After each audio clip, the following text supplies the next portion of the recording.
Bonjour à tous et bienvenue dans ce 6h30. Le président de la République, Alassane Ouattara, est rentré hier soir de l'Angola, où il a pris part ce mardi à la cérémonie d'investiture du président élu João Lourenço. Le chef de l'État a été accueilli par le vice-président Daniel Kablan-Duncan, le premier ministre Amadou Gon Coulibaly et d'autres membres du gouvernement. Règlement de la dette intérieure, l'État décaisse 734,88 milliards de francs CFA. Ce sont plus de 5000 entreprises qui vont bénéficier de cette enveloppe budgétaire. L'information a été donnée ce mardi au plateau par le ministre de l'Économie et des Finances. Les documents de ces transactions financières ont été remis dans l'après-midi au président de la Confédération générale des entreprises de Côte d'Ivoire. Toujours en économie, l'ambassade de Grande-Bretagne en Côte d'Ivoire a initié hier au plateau une rencontre entre des opérateurs économiques britanniques, américains et des représentants de l'administration ivoirienne. Objectif, s'informer sur le climat des affaires et les réformes initiées dans l'administration publique pour encourager l'investissement. Après 2 heures d'échanges francs, des opérateurs américains et britanniques se disent satisfaits du climat des affaires. Francis Boifou. 24 heures pour créer une entreprise au CPC à moindre coût, 26 jours maximum pour obtenir un permis de construire, un guichet unique du commerce extérieur, des mécanismes simplifiés de remboursement des crédits de TVA et des facilités de paiement d'impôts. Toute une batterie pour améliorer le climat des affaires en Côte d'Ivoire. Nous sommes dans une dynamique de dématérialisation de nos procédures. Cette année 2017, vous savez que les grandes entreprises et les moyennes entreprises payent leurs impôts en ligne, à titre optionnel. À compter du 1er janvier 2018, le paiement des impôts et taxes en ligne par ces grandes entreprises et les moyennes entreprises sera obligatoire. Un deuxième produit est en cours d'élaboration et sera disponible également en 2018. C'est le paiement des impôts via mobile. Et cette faculté-là sera accordée aux contribuables de petite taille, notamment ceux qui sont à l'impôt synthétique ou bien aux quotités d'impôts qui ne sont pas élevés. Il y a un gain de temps, il y a un gain d'argent. Lorsque vous êtes à Abobo, que vous devez dépenser 2000 francs pour venir payer un impôt de 20 000 francs au plateau retourné, vous convenez avec moi que lorsque vous le payez par mobile, c'est beaucoup plus intéressant. Il y a ensuite la sécurité de vos opérations. 2 heures ont suffi aux opérateurs économiques américains et britanniques pour s'informer sur les opportunités économiques qu'offre la Côte d'Ivoire à travers son nouveau code d'investissement. Le code des investissements tel qu'il est rédigé aujourd'hui et en fonction également de l'activité permet de pouvoir bénéficier d'un certain nombre d'avantages, de pouvoir importer des équipements en franchise de douane et également de pouvoir bénéficier au cours d'un certain nombre d'années d'une économie d'impôts, de ne pas parfois payer d'impôts directement sur le bénéfice commercial réalisé. Côte d'Ivoire, I would have to say. Ça fait 7 mois que je suis ici. Nous sommes dans les productions de pavés et d'intrants de construction et ça bouge. Dans le domaine des banques également, des réformes ont été initiées pour sécuriser les épargnes. Dans le domaine de la tierce détention que je représente ici, en tant que branche opérationnelle, j'en suis très satisfait. Pour ceux qui s'intéressent au commerce international, le directeur général des douanes rassure. Tout est mis en place pour faciliter les dédouanements des marchandises suivant les règles et procédures communautaires. Des chercheurs africains se préoccupent de la valorisation de l'anacarde. Ils sont en conclave à Grand-Bassam pour 72 heures. Leur objectif, permettre à tous les acteurs de la chaîne de valeur de l'anacarde d'exploiter tout le potentiel. Noël Niagnou. Leader de la production et de l'exportation du cajou, la Côte d'Ivoire, à travers le premier colloque international d'échange scientifique sur l'anacarde, CIESA, prend le leadership de la recherche pour cette spéculation grosse d'opportunités. La coque peut être transformée en carburant, peinture, bombe, bitume, plus de choses que même nous n'imaginons pas aujourd'hui. Les feuilles et les pommes comme produits pharmaceutiques, les bois d'anacarde. J'ai vu une statue énorme et très belle dans la cathédrale de Yamoussoukro. Une seule pièce de bois d'anacarde. Seulement voilà, des obstacles plombent encore l'exploitation de toutes ces opportunités. La faiblesse des rendements, en moyenne 400 kg contre 1000 kg ailleurs.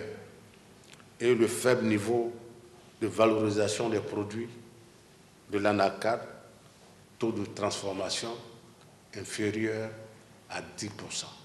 Relever ces défis et donner à cette spéculation toute sa valeur ajoutée aux économies africaines. Voilà qui explique la tenue de ce colloque. Des scientifiques venus de 5 pays vont contribuer à l'intensification agroécologique de la production du cajou en Afrique. Les producteurs ont besoin de plans améliorés. Au niveau de la transformation, l'essentiel des équipements de transformation nous viennent d'ailleurs. Les transformateurs n'ont pas de pièces de rechange. Ce que nous allons faire au niveau de la transformation, c'est de concevoir des modèles de machines de transformation au niveau local. La commercialisation, il y a des réelles difficultés de conditionnement, de ramassage. Ce que nous recherchons, c'est de savoir comment est-ce qu'on peut conduire les recherches pour que la consommation au niveau local soit déjà forte. C'est tout cela qui fonde l'espoir placé dans ce colloque.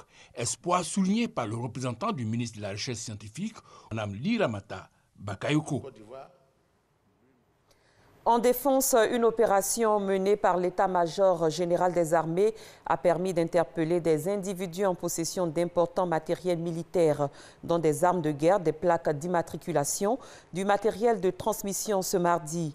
L'opération a également permis de procéder à l'interpellation de 4 présumés suspects qui ont été mis à la disposition de la police pour nécessité d'enquête. Au chapitre de la justice, appelé à la barre depuis lundi, l'ancien chef d'état-major de l'armée ivoirienne Philippe Mangou témoigne au procès de Laurent Gbagbo et Charles Blé Goudé. Hier mardi, il était à son 2e jour d'audition. Il a relaté les faits sur les opérations de commandement et sur d'autres aspects concernant ses liens avec les officiers lors de la crise post-électorale. Sidonie Davila. Au 2e jour de son audition au procès de Laurent Gbagbo et de Charles Blé Goudé, Philippe Mangou, l'ancien chef d'état-major, donne sa version des faits sur les différents niveaux de commandement au moment de la crise post-électorale. J'ai vu 5 véhicules de transport de troupes banalisés, pleins. Je ne dirais même pas de soldats, de mercenaires. Je dis bien de mercenaires, conduits par le commandant Seka Seka. Nommé en novembre 2004 par Laurent Gbagbo, le président d'alors, le général Philippe Mangou, 65 ans, a été un acteur majeur de la crise post-électorale en Côte d'Ivoire. Le président m'a dit ceci. Mon général, je vais te poser une question, donne-moi la réponse, et le président de la République de me dire: la communauté internationale vient de me lâcher. Les présidents angolais et sud-africains me demandent de démissionner. Qu'est-ce que tu en penses? Aussitôt, je saute sur l'occasion, je lui dis: Monsieur le Président, démissionnez. L'ex-chef d'état-major des armées a également évoqué la situation de l'unité d'élite de la gendarmerie ivoirienne SECOS, le centre de commandement des opérations de sécurité à l'époque des faits. L'actuel ambassadeur de la Côte d'Ivoire au Gabon est un témoin clé dans le procès de Laurent Gbagbo et de Charles Blé Goudé. Passons à autre chose. Au début du mois de septembre, des pluies diluviennes se sont abattues sur la partie ouest de la Côte d'Ivoire. Ces pluies ont causé des inondations dans les villes de Bangolo, Mans, Guiglo et Tout-le-Plus. Aucune perte en vie humaine, mais d'importants dégâts matériels, maisons inondées ou écroulées, biens matériels détruits, plantations et récoltes emportées. Le ministre de la Femme, de la Protection de l'Enfant et de la Solidarité, Mariatou Koné, s'est rendu à Bangolo, Mans et Tout-le-Plus pour exprimer la compassion du gouvernement aux populations sinistrées. Des vivres et des non-vivres ainsi que des numéraires ont été offerts. Le compte rendu de ces étapes avec notre correspondante sur place, Eve Bouy. La ministre Mariatou Koné dans le quartier Ouangbaye de Bangolo. Elle constate des visu l'ampleur des dégâts causés par les inondations survenues il y a déjà plus de 3 semaines. Les traces marquant le niveau d'eau parlent d'elles-mêmes. Aucune perte en vie humaine, mais des maisons entières écroulées et ou inondées emportant biens matériels. Plus de 1500 victimes enregistrées. Aujourd'hui, les populations sinistrées reçoivent le soutien du gouvernement. Vivres, non-vivres et numéraires d'une valeur de plus de 26 millions de francs CFA offerts. Le président de la République, son Excellence Alassane Ouattara, me charge de venir apporter la compassion, le secours, le réconfort à nos frères Oué du canton Zagna. Après Bangolo, la délégation conduite par la ministre s'est aussitôt rendue à Mans, apporter aussi soutien et réconfort aux victimes d'inondations. Ici, au quartier d'Oulabougou-Salgbé, l'un des sites les plus touchés, le quartier étant situé en bordure d'un cours d'eau, comme la plupart des autres quartiers sinistrés. Les ménages victimes de ces intempéries reçoivent des dons du gouvernement, valeur totale 21 millions de francs CFA. L'émissaire du gouvernement exhorte les populations vivant dans ces zones à risque de les évacuer avant que le pire ne se produise. De grâce, vous qui êtes concernés, quand on dit quitter le site, quittez le site. Parce que l'eau est très dangereuse. Quand on vous dit de quitter, quittez, préservez vos vies, préservez les vies de vos familles. Mettez-vous à l'abri. Mieux vaut prévenir que guérir. En effet, la menace n'est pas encore écartée. L'ouest du pays continue encore d'enregistrer de fortes précipitations. Le dimanche 24 septembre dernier, les fonctionnaires de Côte d'Ivoire étaient aux urnes pour désigner les 300 délégués régionaux de leur mutuelle, la mutuelle générale des fonctionnaires et agents de l'État de Côte d'Ivoire, MUGEFSI. Depuis dans l'après-midi hier, les résultats provisoires sont proclamés par le président du comité électoral national de la mutuelle à son siège. On l'écoute. Sur l'ensemble du territoire, les résultats du scrutin peuvent donc être présentés comme suit. Nous avons un total de 340 bureaux de vote avec 316 324 inscrits. Ils font donc apparaître le nombre de délégués régionaux suivants élus ce dimanche 24 septembre 2017. Je parle bien des délégués élus le dimanche 24 septembre et donc à l'exclusion des délégués régionaux qui sont nommés par la gendarmerie, la police et les forces armées du Côte d'Ivoire dans le cadre du processus spécial et qui vont venir compléter le nombre des délégués régionaux élus. La liste Solidarité-Égalité, et dont la tête de liste est M. Mesmin Komoué, se voit désigner 239 délégués régionaux. La liste Union Solidarité Espoir, et dont la tête de liste est M. Mamadou Soro, se voit désigner 5 délégués régionaux.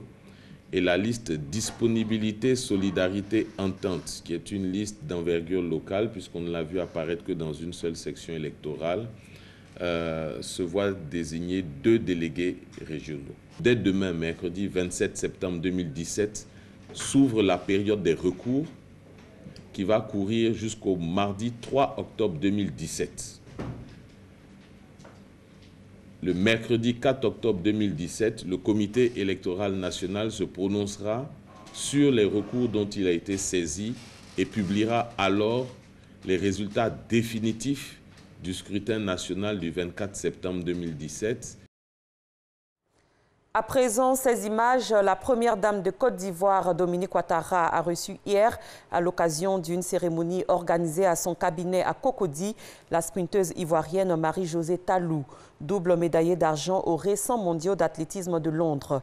La cérémonie a réuni les responsables du sport en Côte d'Ivoire, la famille de la médaillée, mais aussi les élus et cadres de la Maraoué, région dont est issue Marie-Josée Talou.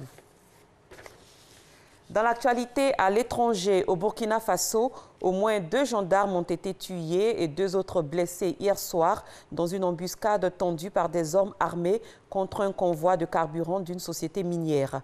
L'attaque a eu lieu non loin de Djibo, dans la province du Soum. C'est la 3e du genre dans cette province en moins d'une semaine. Dans un décret publié ce mardi, le roi Salman a ordonné de permettre d'accorder le permis de conduire aux femmes en Arabie Saoudite. De tous les pays du monde, l'Arabie Saoudite était jusqu'à présent le seul à interdire aux femmes de conduire. Pour se déplacer, elles devaient recourir à un chauffeur privé ou un tuteur membre de leur famille. C'est la fin de ce 6h30. Merci de l'avoir suivi. Très bon début de journée à tous et à toutes.